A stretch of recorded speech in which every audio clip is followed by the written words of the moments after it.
Welcome to the Stoic Saga channel. In today's video, we're continuing our self-development series from the previous episodes. If you're new here or missed the last one, you can check out all the episodes in the playlist that'll pop up at the end of this video.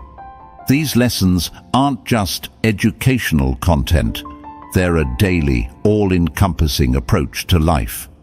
Don't forget to subscribe so you don't miss any future episodes. If you're digging this series, show some love by liking the video and dropping a keep it up in the comments below. In this video, we're not just talking about some dusty old philosophy. We're diving into how Stoicism can be your cheat code for navigating the challenges of modern life. We'll explore how to reframe your relationship with money, find deeper meaning in your daily routines, and train your mind to focus on what truly matters. We'll tackle questions like, can money buy happiness? How can we find joy in the journey, not just the destination? And what can we learn from the wisdom of those who came before us? As Seneca put it, luck is what happens when preparation meets opportunity. So, if you're ready to declutter your mind, simplify your life, and unlock the power of Stoic wisdom, smash that like button, subscribe, and let's embark on this journey together.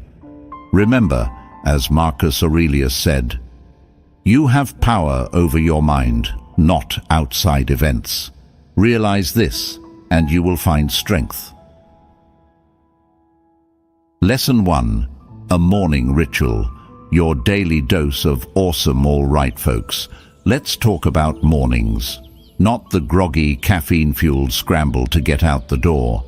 We're talking about a mindful, intentional morning ritual that sets you up for a day of awesomeness. The snooze button trap. Let's face it, most of us hit the snooze button more times than we'd like to admit.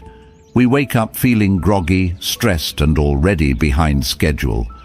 We rush through our morning routine, grabbing a quick breakfast, if we're lucky, and racing out the door. But what if we could start our days with a sense of calm, clarity, and purpose? What if we could create a morning ritual that nourishes our minds, bodies, and souls? The philosopher's approach. The ancient philosophers understood the importance of a morning routine.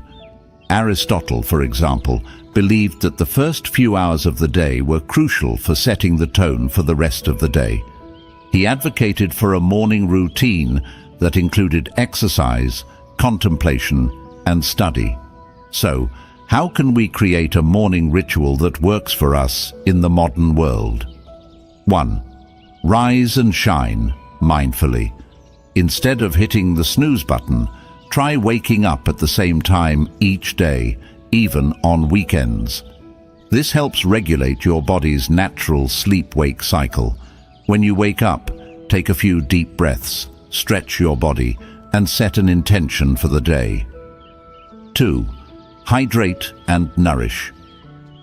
Start your day with a glass of water to rehydrate your body after sleep. Then, fuel your body with a healthy breakfast that will give you sustained energy throughout the morning. Avoid sugary cereals and pastries and opt for protein, healthy fats, and complex carbohydrates. 3. Move your body. Exercise is a great way to wake up your body and mind. It doesn't have to be a strenuous workout. A brisk walk, a yoga session, or even a few minutes of stretching can do wonders for your energy levels and mood. 4. Feed your mind. Spend some time each morning reading, journaling, or meditating. This will help you clear your head, focus your thoughts, and set a positive tone for the day. As Marcus Aurelius put it, when you arise in the morning, think of what a precious privilege it is to be alive, to breathe, to think, to enjoy, to love. 5. Plan your day. Take a few minutes to review your calendar, prioritize your tasks, and set realistic goals for the day. This will help you stay focused and avoid feeling overwhelmed. Real-world examples. Let's explore how this concept is applied in daily life. The CEO's morning meditation. Many successful CEOs swear by meditation as a way to start their day. It helps them clear their minds, reduce stress, and focus on what's important. The artist's morning pages. Many writers and artists use a technique called morning pages, where they write 3 pages of stream of consciousness thoughts first thing in the morning. This helps them clear their minds and tap into their creativity. The athlete's morning workout. Many athletes have a strict morning workout routine that helps them prepare for the day's challenges. This might include running, weightlifting, or practicing their sport. The bottom line: a morning ritual is not about adding more tasks to your already busy schedule. It's about creating a sacred space for yourself, a time to connect with your inner self, set your intentions, and prepare for the day ahead. As the saying goes, win the morning, win the day. So, take some time to experiment and find a morning ritual that works for you. Your mind, body, and soul will thank you for it. Lesson 2. The Day in Review, your daily mental detox. All right, folks, let's talk about something we all do but rarely give much thought to: reflecting on our day. No, we're not talking about rehashing every little detail or beating ourselves up over mistakes. We're talking about a mindful review that helps us learn, grow, and become better versions of ourselves. The hamster wheel of life. In our fast-paced, always-on world, it's easy to get caught up in the daily grind. We wake up, rush through our morning routine, work, eat, maybe squeeze in a workout or some social time, then collapse into bed, exhausted and ready to do it all again the next day. But what if we could break this cycle of mindless repetition? What if we could use the end of each day as an opportunity to pause, reflect, and gain valuable insights into our lives? The philosopher's approach. The ancient Stoics, like Seneca and Marcus Aurelius, were big proponents of daily reflection. They believed that by examining our thoughts, actions, and emotions, we could gain wisdom, cultivate virtue, and live more fulfilling lives. As Seneca put it, the unexamined life is not worth living. But how do we examine our lives in a way that's both meaningful and practical? Here's a simple framework for your daily review. 1. The highlights reel. Start by recalling the positive moments of your day. What made you smile? What did you accomplish? What are you grateful for? This helps to cultivate a sense of gratitude and optimism. 2. The learning curve. Next, reflect on the challenges and setbacks you faced. What did you learn from them? How can you use this knowledge to improve in the future? Remember, mistakes are not failures, they're opportunities for growth. As Confucius said, our greatest glory is not in never falling, but in rising every time we fall. 3. The course correction. Based on your reflections, identify 1 or 2 small changes you can make to improve your life. This could be anything from setting a new goal to practicing a new habit to simply being more mindful of your thoughts and actions.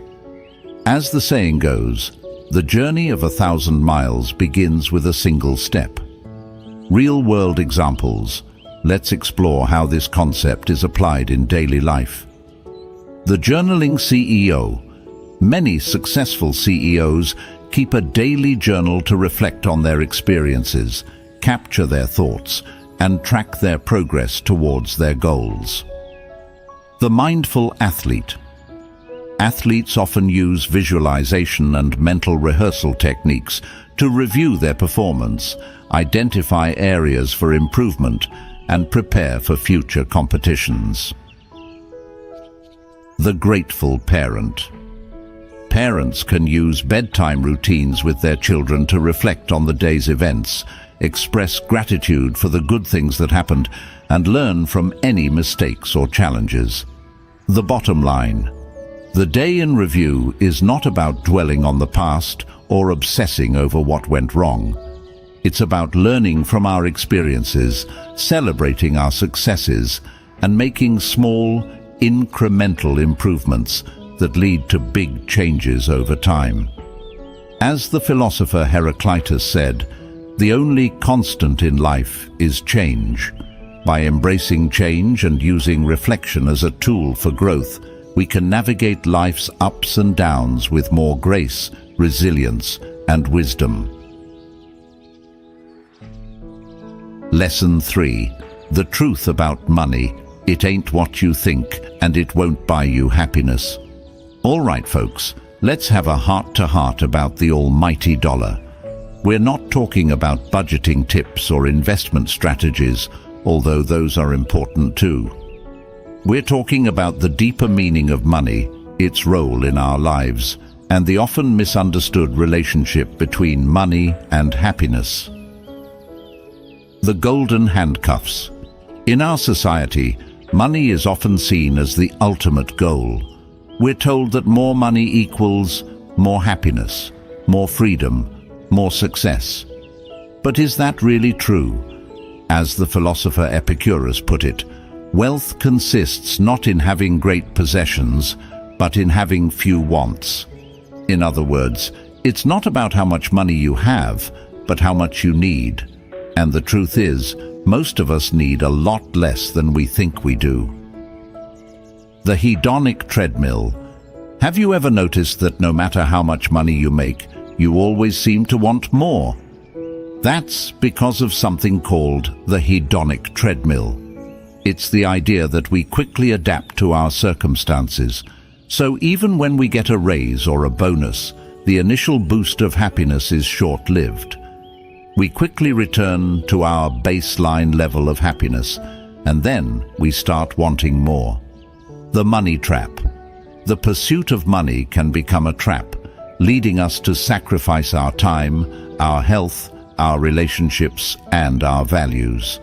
We work long hours, neglect our families, and put our own well-being on the back burner, all in the name of making more money. But at what cost? As the philosopher Seneca said, "It is not the man who has too little, but the man who craves more.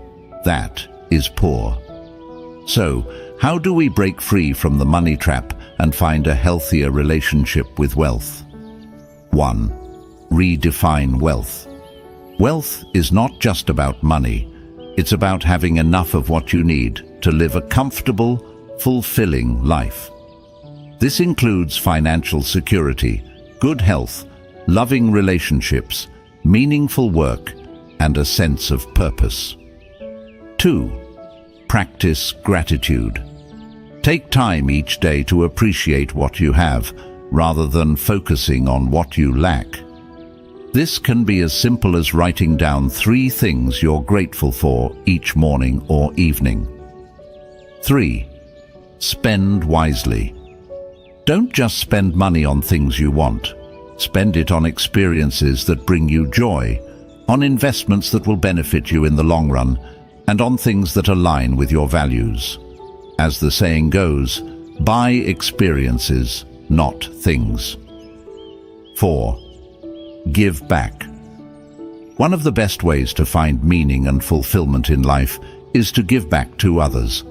Whether it's donating to charity, volunteering your time, or simply helping a friend in need, giving can bring a sense of joy and purpose that money can't buy. Real-world examples. Let's explore how this concept is applied in daily life.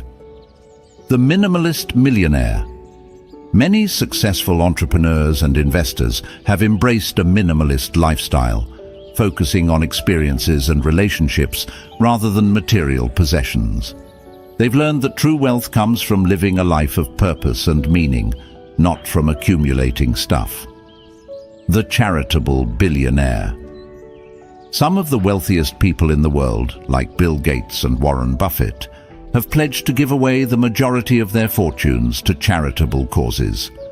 They've recognized that money is a tool, not an end in itself, and that using it to make a positive impact on the world is the ultimate form of wealth. The happy camper. You don't have to be rich to be happy. In fact, studies have shown that once your basic needs are met, additional income has a diminishing effect on happiness. People who prioritize experiences, relationships, and personal growth often report higher levels of life satisfaction than those who focus solely on accumulating wealth. The bottom line, money is a tool, not a master. It can be used for good or for ill, depending on how we choose to use it. By redefining wealth, practicing gratitude, spending wisely and giving back, we can break free from the money trap and create a life that's truly rich in meaning and fulfillment. As the philosopher Henry David Thoreau put it, wealth is the ability to fully experience life. Lesson 4. Push for deep understanding. Dive deeper than a scuba instructor. All right, folks, let's talk about going beyond the surface. No, we're not talking about snorkeling in the Caribbean, although that sounds awesome. We're talking about diving deep into knowledge, understanding, and the world around us. We're talking about cultivating a thirst for knowledge that goes beyond the shallow waters of casual conversation and social media sound bites. The shallow end of the pool. In today's world, we're drowning in information. We're constantly bombarded with headlines, tweets, and memes. But how much of this information actually sticks with us? How much of it do we truly understand? As the philosopher Socrates famously said, "I know that I know nothing." But he didn't stop there. He spent his life asking questions, challenging assumptions, and seeking deeper truths. The deep dive. Deep understanding is about going beyond the surface level of information. It's about asking why and how instead of just what. It's about connecting the dots, seeing the bigger picture, and developing a nuanced understanding of complex issues. Why push for deep understanding? 1. Critical thinking. When you push for deep understanding, you develop your critical thinking skills. You learn to analyze information, evaluate evidence, and draw your own conclusions. This is essential for making informed decisions and navigating a world filled with misinformation and propaganda. 2. Empathy and compassion. Deep understanding allows us to see the world through the eyes of others. We begin to understand their motivations, their struggles, and their perspectives. This fosters empathy and compassion, which are essential for building strong relationships and creating a more just and equitable society. 3. Creativity and innovation. Deep understanding often leads to new insights and breakthroughs. When we truly understand a problem, we're more likely to come up with creative solutions. As the physicist Richard Feynman said, "The first principle is that you must not fool yourself, and you are the easiest person to fool." Real-world examples. Let's explore how this concept is applied in daily life. The investigative journalist. Investigative journalists don't just report the facts. They dig deeper, uncover hidden truths, and expose corruption and injustice. They push for deep understanding to hold those in power accountable and inform the public. The scientist. Scientists don't just accept existing theories. They conduct experiments, gather data, and challenge the status quo. They push for deep understanding to advance our knowledge of the world and develop new technologies that can improve our lives. The lifelong learner. Lifelong learners are never satisfied with surface-level knowledge. They're constantly reading, attending lectures, taking courses, and engaging in conversations with people from different backgrounds. They push for deep understanding to expand their horizons, challenge their assumptions, and grow as individuals. How to push for deep understanding. Your mental scuba gear. 1. Ask questions. Don't be afraid to ask questions, even if they seem obvious or silly. The more questions you ask, the deeper your understanding will become. 2. Challenge assumptions. Don't just accept things at face value. Question the information you receive, the sources you rely on, and your own biases and preconceived notions. 3. Seek out diverse perspectives. Don't just listen to people who agree with you. Seek out diverse perspectives, engage in respectful dialogue, and be open to changing your mind. 4. Connect the dots. Look for patterns, connections, and underlying causes. Don't just focus on isolated facts, but try to see the bigger picture. 5. Be patient. Deep understanding takes time and effort. It's not about memorizing facts, but about developing a deep, intuitive understanding of complex issues. The bottom line, pushing for deep understanding is not just for academics and intellectuals. It's a skill that anyone can develop, and it's essential for navigating the complexities of the modern world. As the philosopher Aristotle said, the ultimate value of life depends upon awareness and the power of contemplation rather than upon mere survival. So, dive deep, explore, and never stop learning. Lesson 5. The only prize. Forget the podium, embrace the journey. All right, folks, let's talk about winning. Not the Super Bowl kind of winning, although that's cool too.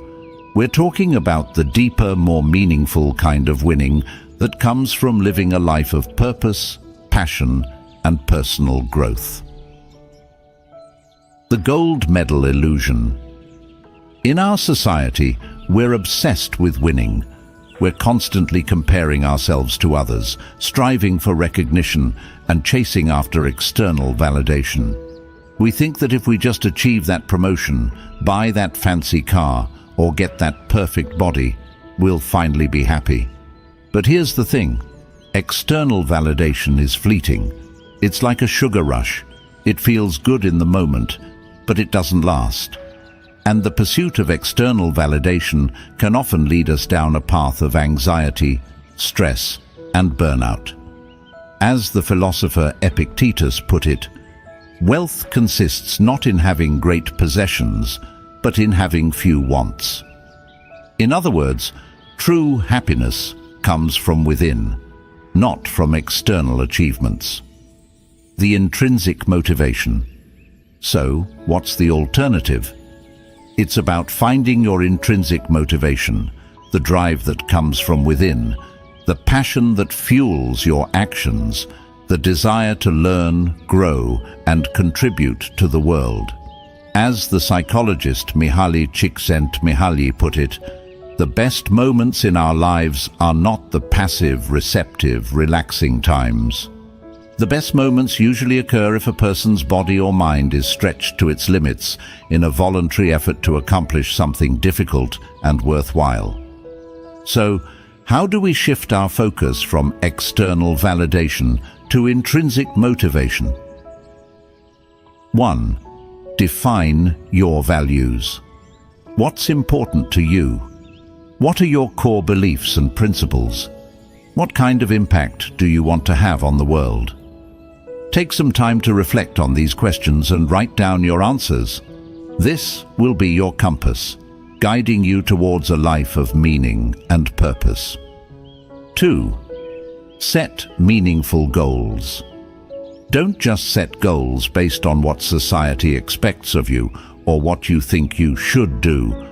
Set goals that align with your values and passions. Goals that excite you, challenge you, and make you want to get out of bed in the morning. 3. Embrace the journey. Don't get so focused on the destination that you forget to enjoy the journey. Celebrate the small wins, learn from your mistakes, and savor the process of growth and self-discovery. As the saying goes, life is a journey, not a destination. 4. Find your flow.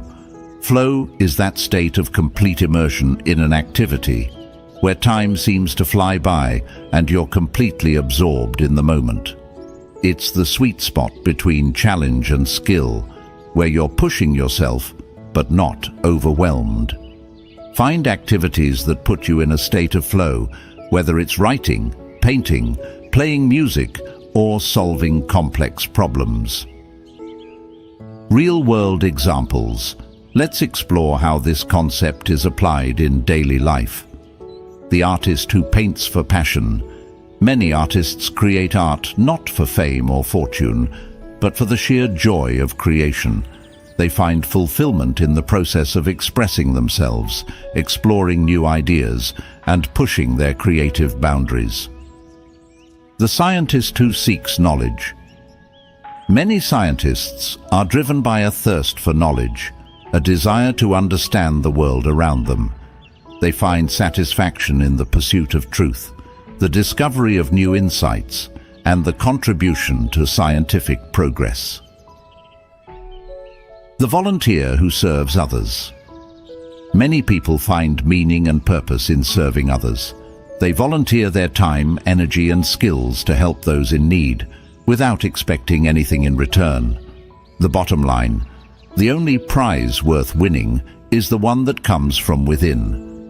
It's the satisfaction of living a life that's true to your values, pursuing your passions, and making a positive impact on the world. As the philosopher Confucius said, "The superior man understands what is right. The inferior man understands what will sell." So, forget the podium, embrace the journey, and focus on the things that truly matter. Lesson 6. The power of a mantra. Your pocket-sized personal powerhouse.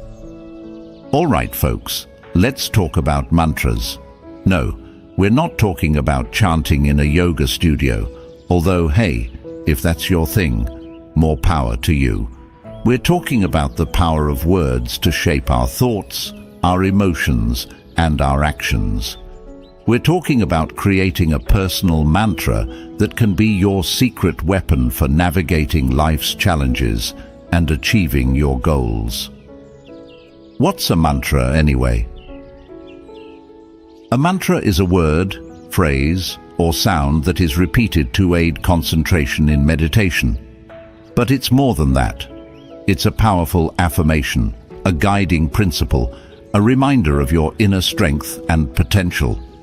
Think of it like a pep talk you give yourself, a personal cheerleader in your pocket.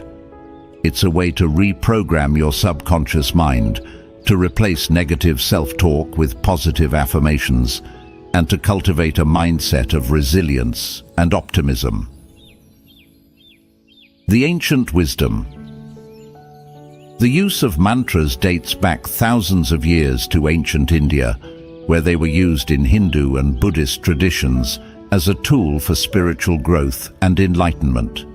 But the power of words to shape our thoughts and emotions is a universal concept that has been recognized by philosophers and thinkers throughout history.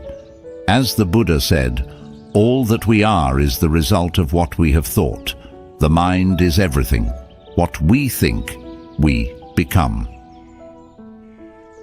So, how does a mantra work? 1. Focus and concentration. Repeating a mantra helps to quiet the mind, focus your attention, and reduce mental chatter. It's like a mental reset button, allowing you to clear away distractions and hone in on what's important. 2. Positive affirmation. By repeating a positive affirmation, you're essentially telling your subconscious mind that this is what you believe to be true.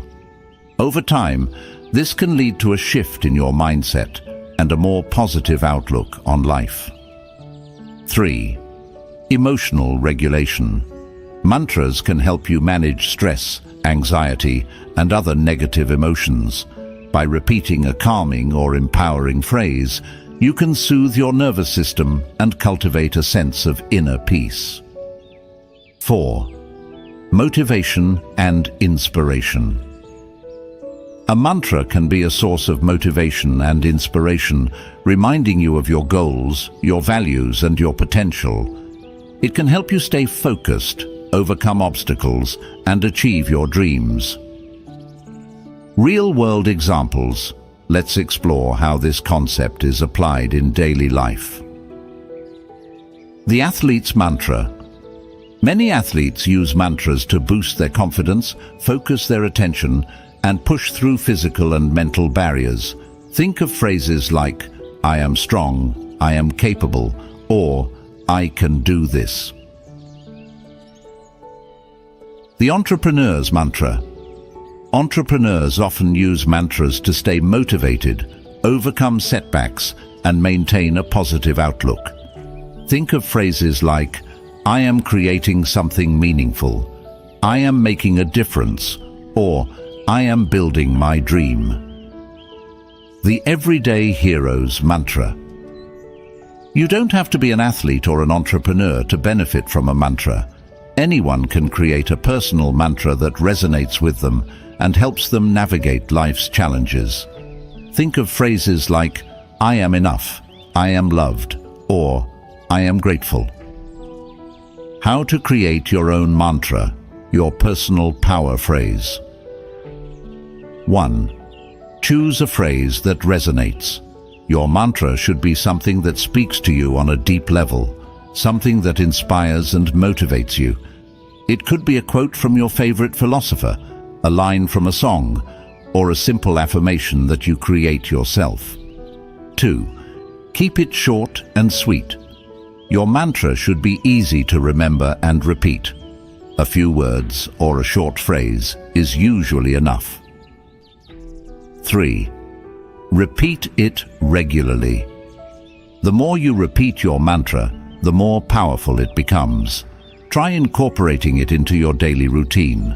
Repeat it during your morning meditation, while you're exercising, or whenever you need a boost of positivity. The bottom line, a mantra is more than just words. It's a tool for self-empowerment, a way to tap into your inner strength and wisdom. By creating a personal mantra and repeating it regularly, you can transform your thoughts, your emotions, and your actions. As the philosopher Lao Tzu said, "Watch your thoughts, they become your words. Watch your words, they become your actions. Watch your actions, they become your habits. Watch your habits, they become your character. Watch your character, it becomes your destiny." Lesson 7. The 3 areas of training, your trifecta for a kick-ass life. All right, folks, let's talk about leveling up your life. No, we're not talking about video games or collecting XP. We're talking about the 3 areas of training that the ancient philosophers believed were essential for living a good life. The training of desire, action, and assent. Sounds kinda fancy, right? But stick with me, because this stuff is actually super practical and can make a huge difference in how you experience the world. The 3 pillars of personal growth. 1. The training of desire. This is all about managing your wants, needs, and cravings. It's about understanding what truly matters to you and aligning your desires with your values. As the Stoic philosopher Epictetus put it, it's not things that upset us, but our judgments about things. In other words, it's not the desire itself that's the problem, but our attachment to it. 2. The training of action. This is about taking action in accordance with your values and goals. It's about doing what's right, even when it's difficult. As Aristotle said, we are what we repeatedly do. Excellence, then, is not an act, but a habit. In other words, our actions shape our character and ultimately our destiny. 3. The training of assent. This is about controlling your thoughts and beliefs. It's about choosing to focus on the positive, to cultivate gratitude, and to challenge negative self-talk. As the Buddha said, what we think, we become. In other words, our thoughts have a powerful influence on our emotions and our actions. Real-world examples. Let's explore how this concept is applied in daily life. The training of desire. Let's say you're addicted to social media. You constantly check your phone, scroll through feeds, and compare yourself to others. This is a desire that's not serving you. To train your desire, you could set limits on your screen time, delete certain apps, or find alternative activities that bring you joy and fulfillment. The training of action. Let's say you want to get in shape. You know it's important for your health and well-being, but you struggle to find the motivation to exercise regularly. To train your action, you could set realistic goals, find a workout buddy, or reward yourself for sticking to your routine. The training of assent. Let's say you're constantly bombarded with negative thoughts and self-doubt. You tell yourself you're not good enough, smart enough, or worthy of love. To train your assent, you could practice mindfulness, challenge negative thoughts with positive affirmations, or seek support from a therapist or counselor. Why this matters today. In our modern world, we're constantly bombarded with distractions, temptations, and negative influences. It's easy to lose sight of what truly matters and to get caught up in the pursuit of fleeting pleasures. But by training our desires, actions, and assent, we can take back control of our lives, cultivate inner peace, and live more meaningful and fulfilling lives. The bottom line. The 3 areas of training are not just some ancient philosophical concept. They're a practical roadmap for personal growth and self-improvement. By focusing on our desires, actions, and thoughts, we can cultivate wisdom, virtue, and happiness. As the philosopher Socrates said, the unexamined life is not worth living. So take some time to examine your life, identify areas where you can improve, and start training yourself for a better future. Lesson 8. Watching the Wise, your all-access pass to the School of Life. All right, folks, put on your learning caps because we're about to drop some serious knowledge bombs. We're not talking about textbooks or lectures, although those have their place. We're talking about the wisdom that comes from observing those who have walked the path before us. The wise, the experienced, the ones who have mastered the art of living. The OG mentors. Think of the ancient philosophers, Socrates, Plato, Aristotle. These guys didn't just sit around theorizing about life. They lived it, they observed it, they learned from it, and they passed down their wisdom through their writings, their teachings, and their examples. As Seneca, the Stoic philosopher, put it, associate with people who are likely to improve you. Welcome those whom you are capable of improving. The process is a mutual one. Men learn as they teach. Why watch the wise? 1. Accelerated learning. Why reinvent the wheel when you can learn from those who have already figured it out? By observing the wise, we can gain insights, avoid pitfalls, and accelerate our own personal growth. It's like having a cheat code for life. 2. Expanded perspective. We all have our own biases and blind spots, By observing others, we can gain new perspectives, challenge our assumptions, and broaden our understanding of the world. It's like upgrading your mental software. 3. Inspiration and motivation. Seeing others succeed, overcome challenges, and live fulfilling lives can inspire us to do the same. It's like having a personal cheering squad, reminding us that anything is possible. Real-world examples. Let's explore how this concept is applied in daily life. The mentored entrepreneur. Many successful entrepreneurs have mentors who have guided them, challenged them, and helped them navigate the ups and downs of starting and running a business. The inspired artist. Many artists find inspiration in the works of other artists, both past and present. They study the techniques, the styles, the themes of their predecessors, and use that knowledge to fuel their own creativity. The everyday role model. You don't have to be a famous philosopher or a successful entrepreneur to be a source of wisdom. We can learn from our parents, our teachers, our friends, our colleagues, anyone who embodies the qualities we admire and aspire to. How to watch the wise, your personal wisdom hack. 1. Identify your role models. Who are the people you admire and respect? What qualities do they possess that you want to cultivate in yourself? Make a list of your role models and start paying attention to how they think, act, and make decisions. 2. Observe and learn. Read their books, watch their interviews, listen to their podcasts, follow them on social media. Pay attention to their habits, their routines, their values, their communication styles. What can you learn from them? 3. Seek out mentorship. If you have the opportunity, seek out mentorship from someone you admire.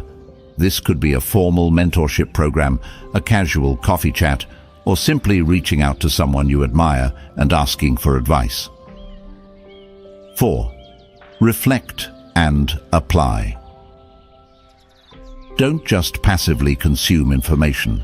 Reflect on what you've learned, apply it to your own life, and see how it can help you grow and evolve. The bottom line: watching the wise is not about blindly following others or copying their every move. It's about learning from their experiences, their insights, and their mistakes. It's about gaining wisdom, expanding your perspective, and finding inspiration to live your best life. As the philosopher Confucius said, by 3 methods we may learn wisdom. First, by reflection, which is noblest. Second, by imitation, which is easiest.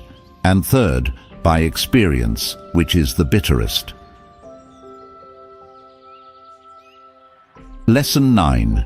Keep it simple. Declutter your life. Declutter your mind. All right, folks, let's talk about simplifying life. No, we're not talking about becoming a minimalist or living off the grid, although hey, if that's your jam, more power to you. We're talking about cutting through the clutter, both physical and mental, to focus on what truly matters.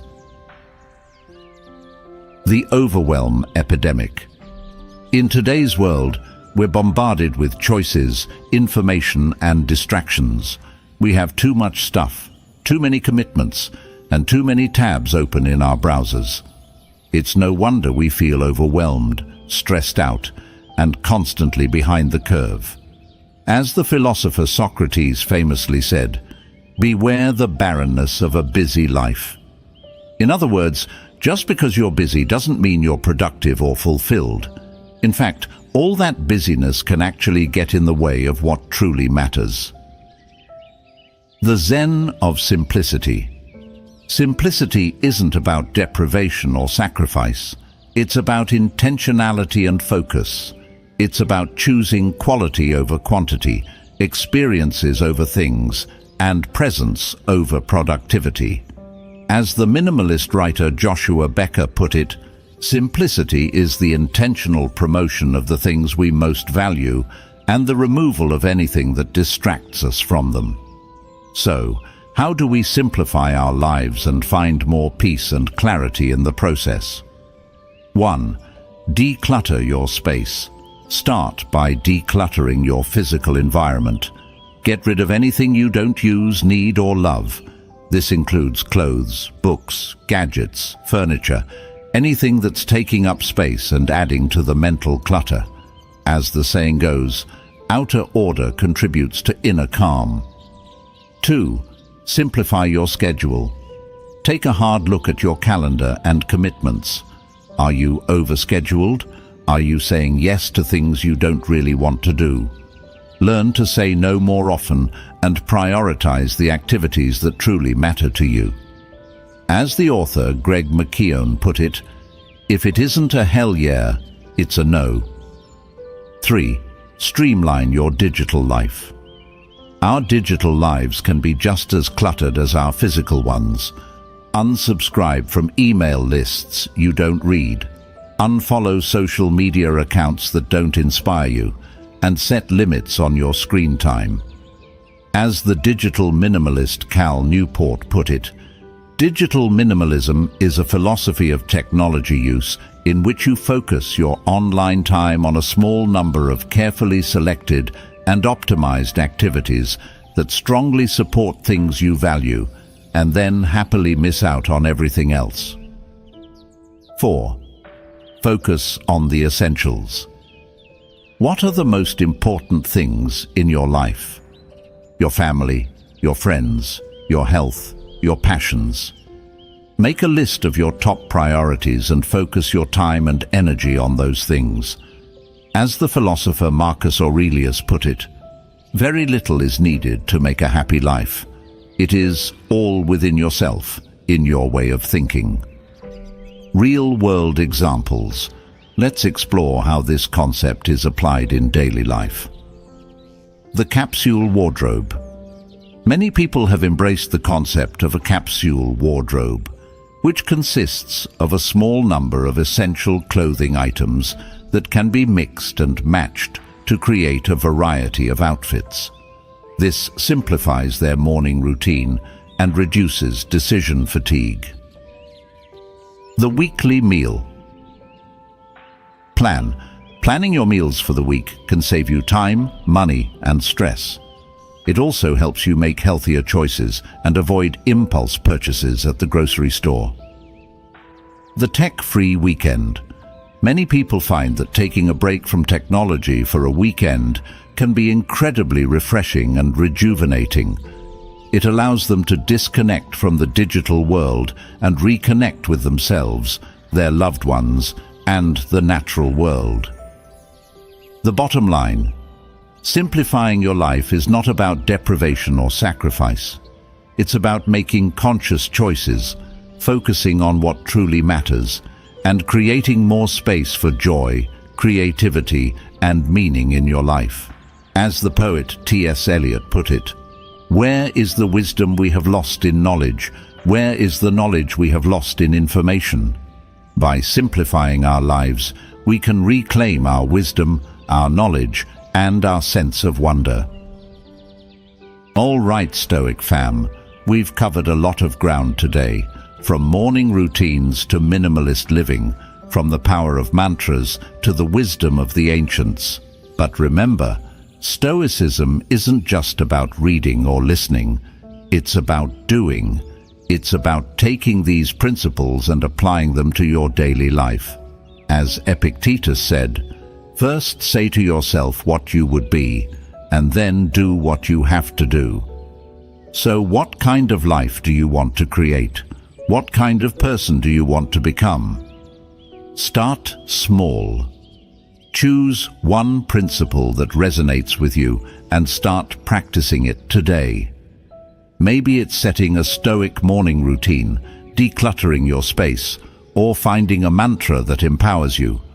Whatever it is, commit to it and watch how it transforms your life. Remember, the Stoic journey is not about perfection, it's about progress. It's about constantly striving to become the best version of yourself, one step at a time. So, go out there and live your Stoic life. Embrace the challenges, learn from your mistakes, and never stop growing. And remember, you're not alone on this journey. We're all in this together. Now, go forth and conquer.